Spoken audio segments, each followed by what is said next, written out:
Restaurant Unstoppable. Inspire, empower, and transform the industry. Any big experiences at Ignite? That was your first sous chef. That was your first, real culinary job, right? Yeah. Not that making subs isn't a real job, but No, absolutely. Yeah.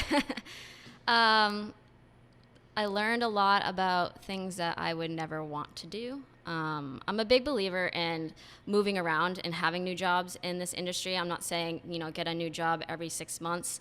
Typically, I have this unknown clock where I get to 2.5 years, and then I'm like, okay, it's time for me to go somewhere else.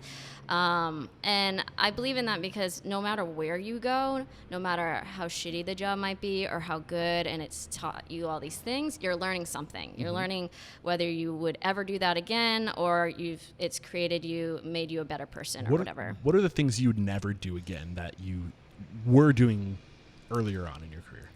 It wasn't per se I was doing it. It was the way the restaurant was ran or my boss or just things you see in this industry that you're I would never, ever do that. We don't have to name names because that's not what we're here to do. We're not in the spirit of calling people out, but we are in the spirit of learning from our past and our history. So can you get specific and granular as scenarios without getting specific with who? How deep do you want to go? I mean, there's a lesson to be learned. I'll pull back the layers. I've gone through quite a few things.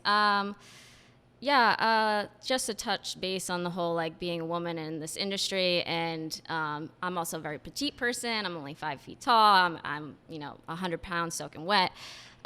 So being little, being young, but being very strong-willed. Sexual harassment is no joke, and it does happen a lot in our industry, and that was something that I had to fight for a long time with a lot of people and a lot of jobs, and it's made me who I am today. I would never let that shit fly in my kitchen. So the general gist I'm getting is that there was sexual harassment in this first job for you. Mm-hmm.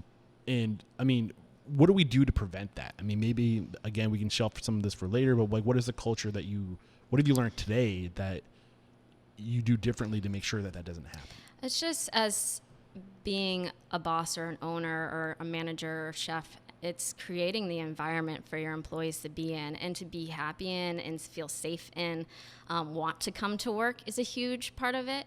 So it's just making sure that you're employing the right people also. You wouldn't want to bring someone into your kitchen that seemed kind of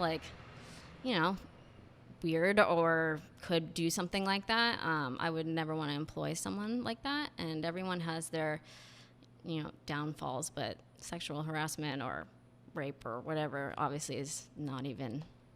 Yeah, it's a weird conversation. I find myself wanting to know more, but at the same time, I also want to respect you and your privacy. So it's one of those tough conversations.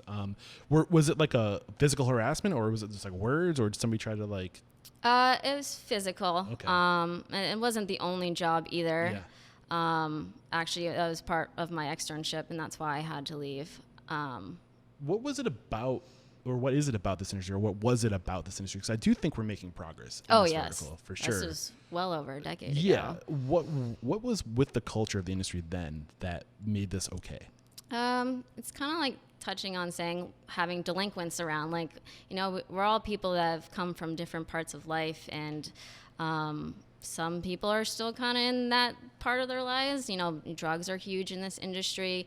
Alcohol is huge in this industry, and that will constantly be a fight anywhere in the world, honestly. Yeah. So I don't know. It's like I said, just having the right people supporting your business and having them, be in your restaurant for the right reasons.